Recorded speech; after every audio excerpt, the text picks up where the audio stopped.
On this week's fantasy episode of the Sonny and Share pod, we go through the top point scorers of game week 27. Then we talk about who to buy, who to keep, who to sell in the next few game weeks, looking at players who you've got in your team, who you want in your team, and who you need to get rid of. And we also talk about the blank game week 31 and what you're going to be doing in preparation with your Arsenal and City players. But welcome to the Sonny Share pod. I'm here with Ben tonight. How are you, mate? How has your game week been? You had a nice little win just to get back to winning ways, didn't you?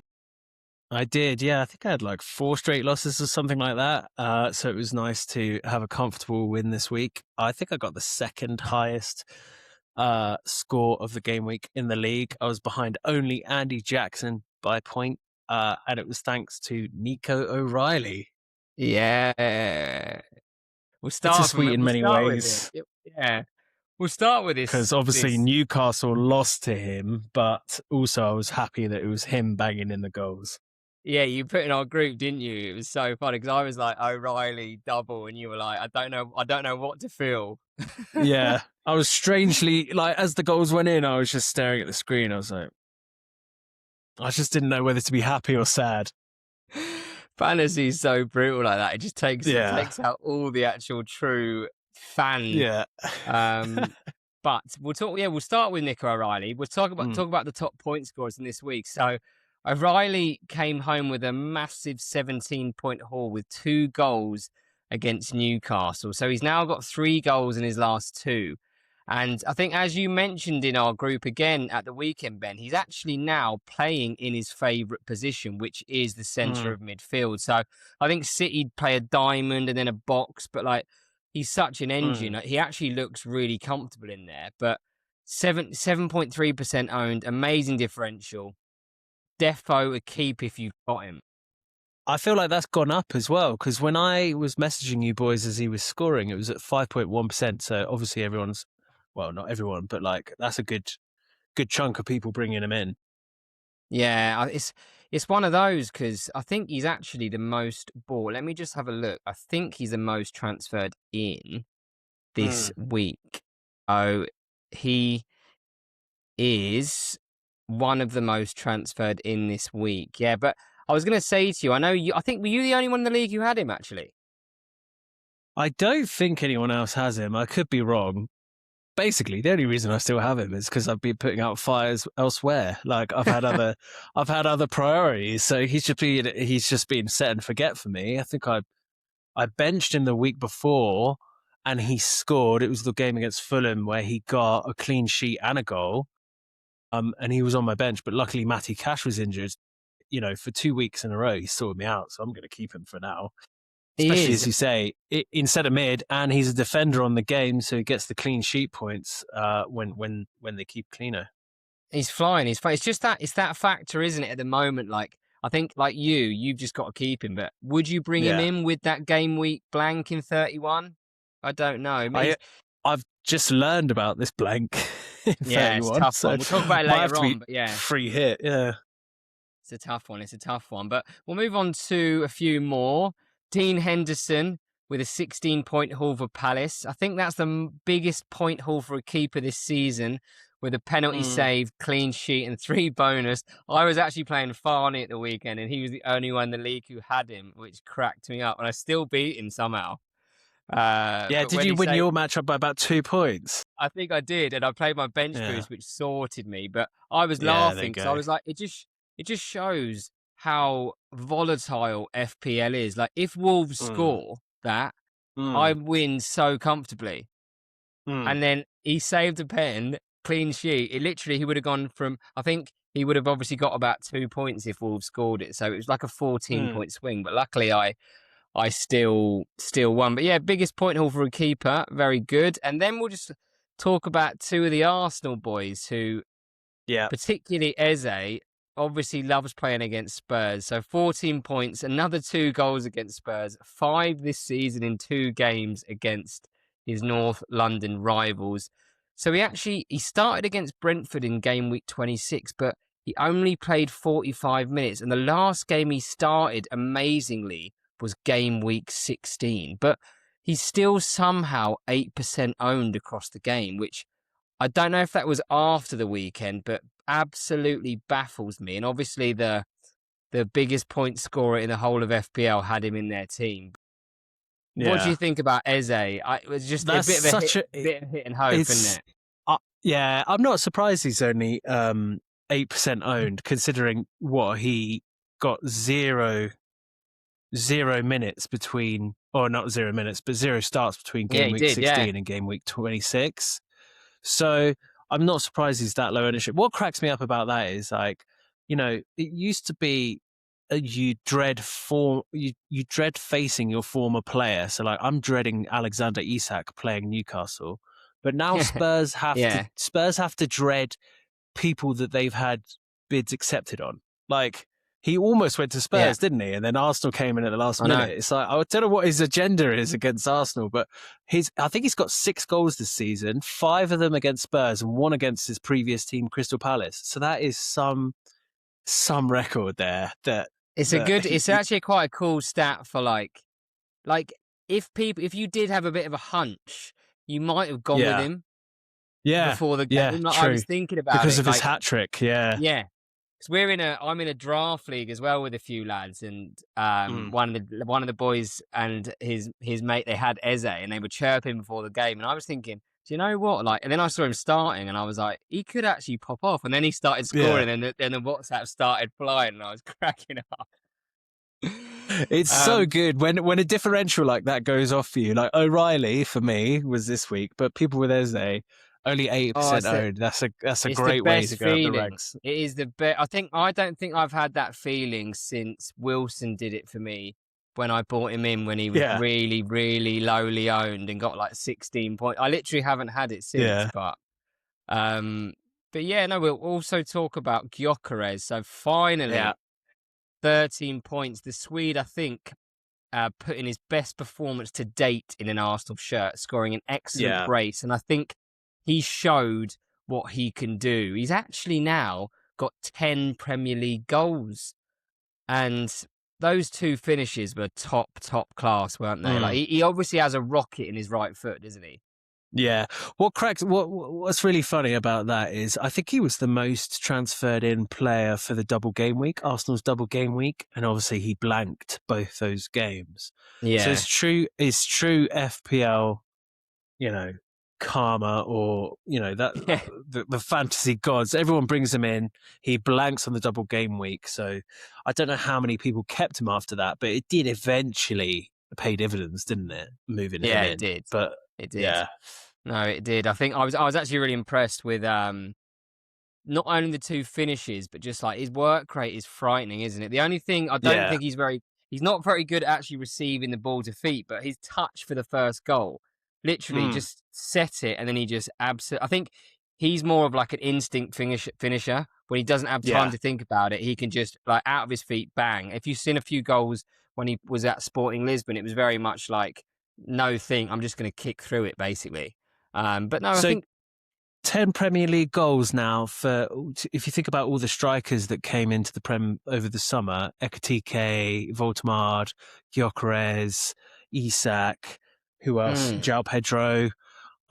He's probably, at least for 2026, because he had a slow start, but at least so far for this year, he's probably the top Prem scorer, yeah, right? yeah, he's actually joint 5th. So it's Haaland 22, Thiago Yeah. 17, Semenyo 13, João Pedro's now got 11, and then Yeah. Ekitike, Calvert-Lewin, and Gyökeres on 10. So You had know what? Gyökeres for a while, didn't you? I did. I can't remember when I punted on him. I've had a few players, and I'd love to see how many players I've had in the rotation. But he's one of those. I think he's definitely been. If you've got on him at the right times, you really have been rewarded because he's got. I think in those 10 goals, he's got 3 braces, maybe as well. Yeah. So you actually, when you get him in at the right time, So when he hauls, he hauls. Yeah. Yeah. Bit like Now Thiago.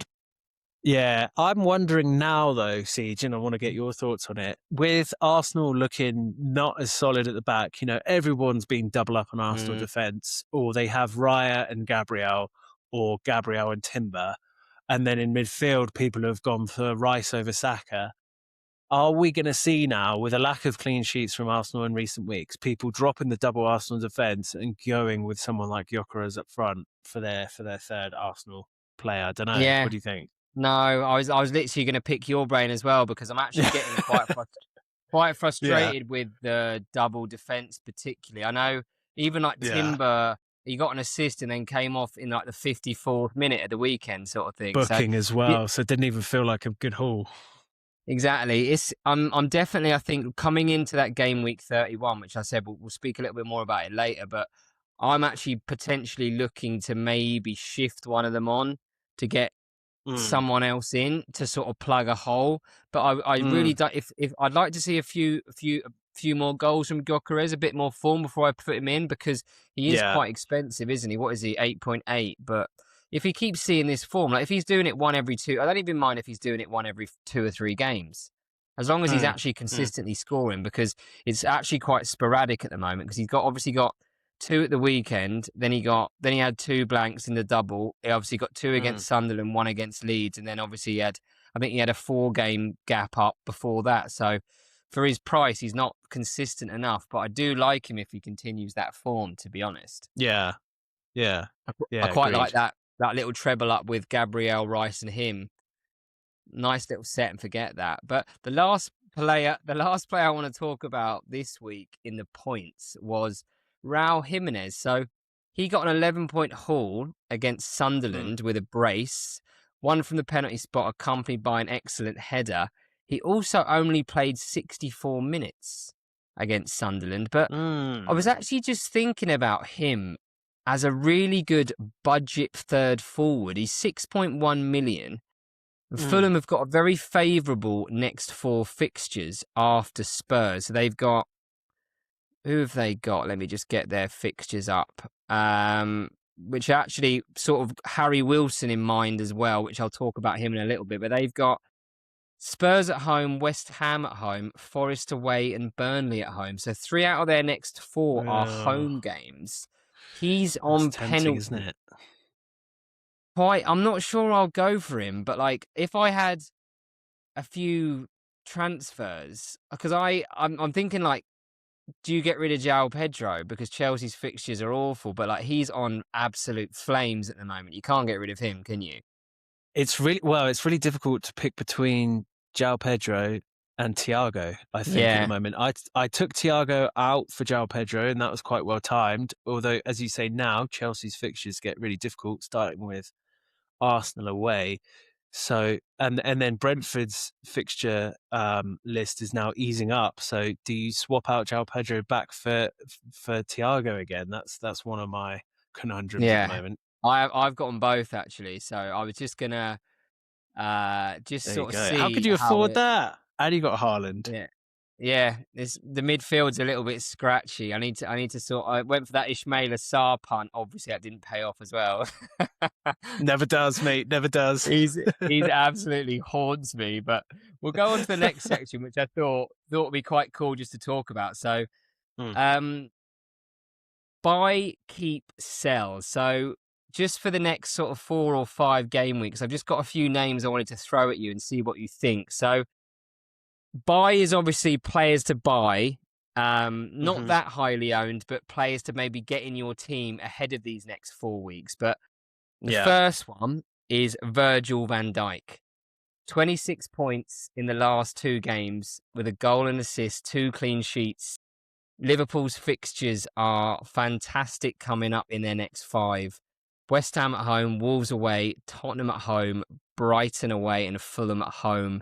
I slid him in nicely this week, took Tarkowski out, Van Dijk came in, lucky to get the assist. But what are your thoughts on Van Dijk, mate?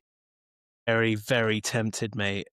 Buy for me. I'm going to try and figure out a way to bring him into the team. I don't quite know how I'm going to afford him. How much is he at the moment? 6.4, or is it a bit more? No, I think he's only 5 point. I got him in at 5.9. He might be 6 now. Let me just have a look. Okay. He's 6. He's 6 now, so he's gone up to 6. So he's still not too bad. If you're taking Timber out, Timber to Van Dijk's not a bad shout, I don't think, to be honest.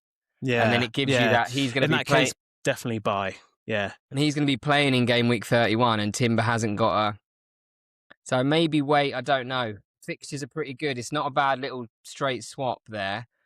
I do Next on the list. Liverpool assets in general. Mm, Tempted by Wirtz and Ekitike for that fixture run as well. But Van Dijk, I think, is, as you say, 26 points in the last 2 games, 2 clean and sheets. he Got that and he lucky has. I fucking was yeah. yeah. He actually had as well. He had 7 DEFCON after about 60 minutes against It's just Forest, and insane. I was like, here we go. And then he ended up with 7 at Yeah, the end. I don't know how that works sometimes for a defender. It absolutely baffles me. But I was thinking this could be an absolute monster, but I suppose 11 points is still a yeah, monster. Next on the yeah, list, I've got Dango Atara. So he's been quiet yeah. in his last 2 games. Brentford again have an excellent run of fixtures up to game week 33, with Burnley away, Bournemouth away, Wolves at home, Leeds away, Everton at home, Fulham at home. He's an excellent differential at 1.5%, and he's only 5.9 million. He's very hit and miss, but when he hits, he really hits, doesn't he? Yeah, yeah. Buy, keep, or sell. Probably, I don't know if I'd go as far as to buy him, but definitely keep if you've got him. Absolutely. Like 100%. I was chatting to Peaks at the weekend. Peaks was debating whether to bring him or Soboslai in, and he Mm. went for Dango. Both pretty good. And he texted me after the Saturday games and was just like, shocking pick. And I was like, mate, give it a chance. Like, give it a few weeks. So he'll come through, I think, to be honest. But it did make me laugh. It's I'm so playing. funny how people. I'm playing Peaks next, so hopefully he doesn't Oh, haul are it you as Burnley, actually? and then Are you actually? yeah, that's big game for That's a me. massive, massive game. Um, Next on the list, well, actually, I've got 2 Bournemouth players I wanted to throw at you. Firstly, James Yeah. Hill. So James Hill, currently, I would say the best budget defender in FPL at only 4.1 Yes. million. So he's scored 35 points in his last 5 games with 3 assists and 2 clean sheets. So Bournemouth are also another team to be targeting with the fixtures in their next 3 particularly. They got Sunderland at home, Brentford at home, and Burnley away. But I really like James Hill. I tried to get him in to swap Heaven for him a couple of weeks back, but I didn't have enough. Mm. But he was 3.8 or 3.9. Now he's 4.1. But he seems an absolute dead cert for that fifth defender. Sorry, particularly. That's insane as well. I just feel like with the player like him at the price he is, I might have missed the boat already. But Yeah, if you want extra funds elsewhere, who else are you going to get for that budget? Like, that's great, amazing. crazy. Sixth. 35 points. Yeah, mad. Sixth most transferred in player as well, ahead of game Is week that it? 28. Mm. Thought he'd be higher. Same. Higher. No, I know, but it's interesting. He's got 35 points over those 5 games, but Yeah. they've only kept 2 cleanos, which Yeah. was interesting. He's chipping in with the assists, isn't he? That's it. Yeah, I think he he is. got like back to back 7-pointers at some point. I was looking at him. I'm definitely thinking about buying him. Yeah, he got. Yeah, he's gone. He got 6 against West Ham for the cleano. Then he had 9, 7, 7, 6. So he's doing Yeah. really well. And like for 4.1, he's an absolute must-have, realistically, especially if you're looking at a wild card or something. You haven't done that yet. Get him straight in because their fixtures, particularly in the next 3, like I said, are pretty good. But the last man, What about the next Bournemouth player? yeah, this man. So Rayan. So he's made a big Mm, impact since signing from Vasco da Gama in January. So 22 points in his first 4 games for Bournemouth, 2 goals and an assist. An excellent budget midfielder again, only 5.9, under 2% owned, another massive differential. He had another excellent performance against West Ham. I know it mm. was 0-0, but apparently as well, his buyout clause is 100 million already. So he's obviously highly thought of. I haven't actually seen much. I didn't actually watch the highlights at the weekend, but he hit the post, I think, from an unbelievable Mm. run from like the halfway line. But he Mm-hmm. looks really, really good. They do seem to unearth these gems, Bournemouth, don't they? It really pisses me off how good they are at recruitment. I wish Newcastle would have been in for a player like him, like a profile like him, instead of going for like Elanga, who was twice the price and already has less goals than Ryan, who's been here since Mad. January. So, Mad. I mean, it just really annoys me that they're so good at replacing their players. Semenyo doesn't Isn't like, it? he's not I even know. missed at the moment. It's an It's crazy. unbelievable sort of business they've got, like them and Brighton. But the good thing about these clubs and these players, because they get them in, because they're sort of they are top teams, but they can blood them Mm, in straight away. It's mm, amazing, isn't it? Obviously the scouting setup as well is obviously very good to unearth all these players. Like Bournemouth, for what they've done the last 2 years, like they've mm. made so much money on these players, like Huijsen, Kerkez. Obviously, Clivert coming back and reigniting his career, Semenyo. It's crazy, really. But I'd like to see what he does. I know 100 mil is unbelievable price, but we'll sort of see. But he does look the real deal, doesn't he? What it's a shame Butler's not on this episode. Doesn't he have Ryan? Am I making I that up? don't Pretty sure. know. I have to I don't know. check. It's Try before. and get it up. Yeah, I think Yeah. he had Somerville. I don't know if he put Rayan in, did he? Yeah, he was thinking about it, but maybe he didn't go for it in the end. Yeah, mate, he looks good. He looks really good. He He looks does some look good. player. And like an amazing differential as well. I think that's definitely for our head-to-head league. I think people need to be really looking at differential picks now. Like particularly my midfield, the last 5 weeks has been quite heavily owned across the game, and I've been quite Yeah. lucky. But I want to sort of change it up a bit because I really want to get Wilson back, who's actually the next on the list, Harry Wilson. Mm. But the only thing with Harry Wilson, like it's been a quiet few weeks for him, but he came back with an 8-point haul against Sunderland at the weekend with an assist, and he actually got 2 DEFCON as well with 16 contributions. But he's got 120 points this season, unbelievable form still he's in. But the only thing that deters me at the moment, he's 20% owned across the game now, so sort of he's in 1 in 5 teams. So I think if he's in your team, keep him. But if he's not, I'm not sure I'd be buying him. Would you? Yeah, no, I think I've missed the boat. Like, I can't get him in now. I know as soon as I get him in, he'll stop hauling. So maybe I'll just do it. So true. But I took him out But for Saar, which cracked me up. Do you know what I mean? Like, again, yeah. trying to. I think I did that before as well. I took Wilson out and he scored. So, like, I think I'm debating if I get him back in, he's staying for the whole season. He's one of those for me. I think he's just going to stay. But Mm. I'm trying to get Semenyo in my team because I haven't got Semenyo.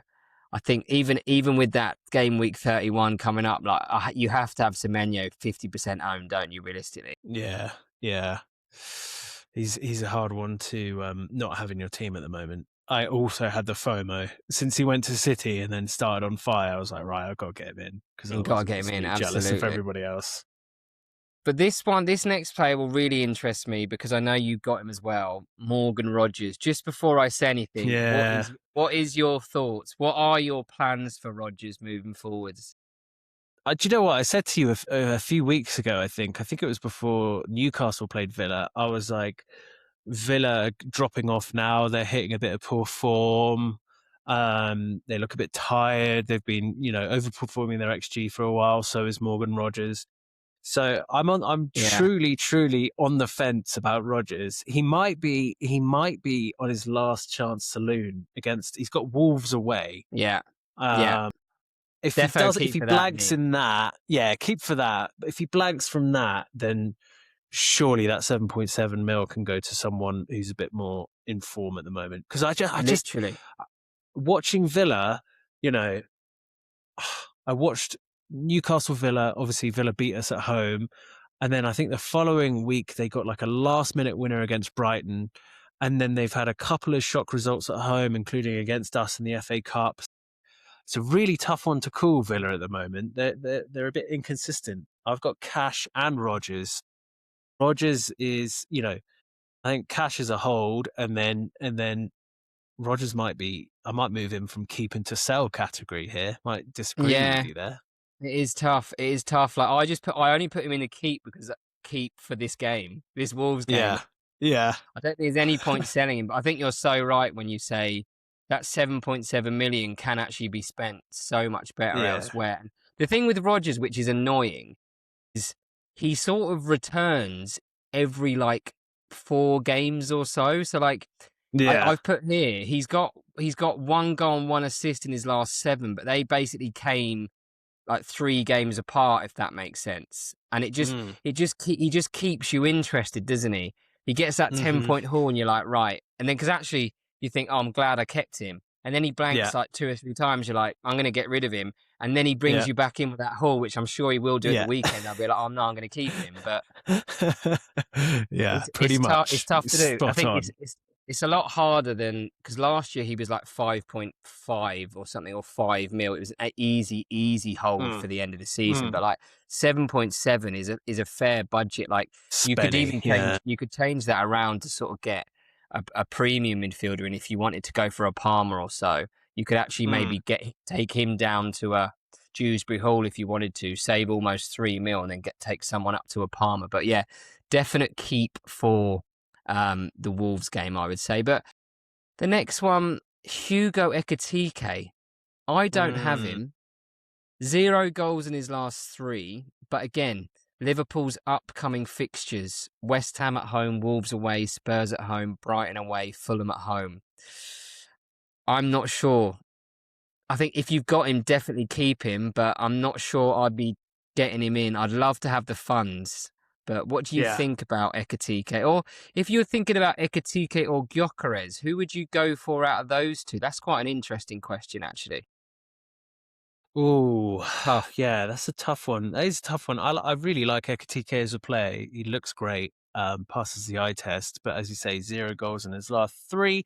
He obviously got that brace against Newcastle, which pulled quite a few people in, and a couple of people from our league captained him, which was a great shout. Ekitike versus Gyökeres. I think Ekitike, just because I feel like Liverpool are a bit more of a XG team compared to Arsenal. I might be talking out my arse there. I just think they create more for Ekitike than Arsenal does for Gyökeres. I don't actually have the stats to back that up, but that's my like gut feeling. I want to also put to you Ekitike or Wirtz, because if Wirtz had a good little run there before he got injured. Yeah, so what happened? He got injured did he get injured in the warm-up, did he? Yeah, but I think he's back soon. I don't think it's like a major injury. So it's just a question mark over his fitness. No, to be fair, I do like Wirtz. I would almost get rid of I'd downgrade one of my strikers to get, or like try and move maybe Rodgers up to Wirtz or something. Do you know what I mean? Yeah. Like next week if I can. You know the rival FPL site that said that my best performing player, or like the biggest returns that I got on average, is from Wirtz, because I had him for like maybe 3 or 4 weeks, and then I took him out, and across those 3 or 4 weeks, he averaged the highest score for me. So I do like a bit of Wirtz. If I'm going to go any Liverpool asset, it's probably Van Dijk first, Wirtz second, Ekitike third. Yeah, I completely agree with that. And I think I wanted to get Virgil in because I wanted a piece of that Liverpool team for these fixtures. I wanted at least one. Obviously, I got lucky this weekend, but I'm definitely looking at getting another one in. And like, it may be that move from Rodgers to Wirtz if I can, because I quite like that. I'd probably back Wirtz at the moment to score more points than Rodgers, but it's one of those. It just depends on the fitness, doesn't it? Absolutely. But we'll just finish this section with, well, this is the sell category, and I've basically only put players from one team in this, just to start with. But Chelsea's next 6 matches are Arsenal away, Villa away, Newcastle at home, Everton away, City at home, and then United at home. So wow. A very, very big swing from their previous 4 they've just had. And you know what was really frustrating with that run they had?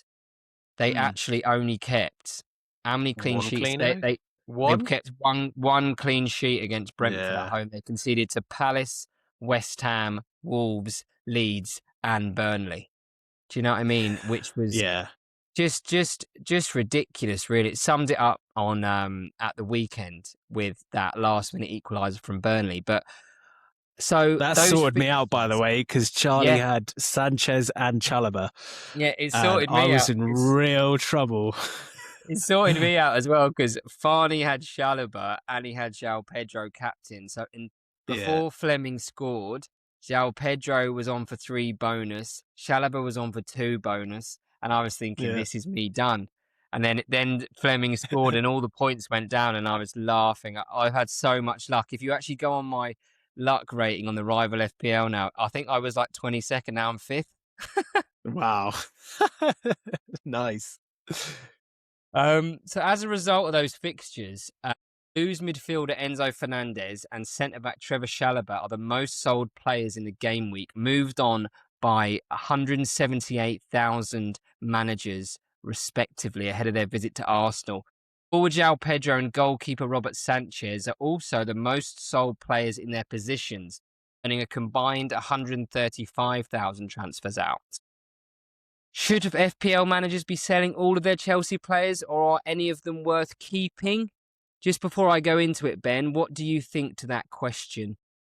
Which of the Chelsea players are worth keeping if you have any? Which I'm sure people will either be double upped or trebled up after those fixtures that have just gone. I've got Enzo and I've got João Pedro. I don't have the same dilemma that a lot of managers have in that, Sanchez and Chalobah didn't keep that many clean sheets through their easy run. You can assume they're not going to keep many cleanos through this hard run. So I think definitely if you've got defensive assets, look to sell off because they're not looking super solid, are they, at the back? No.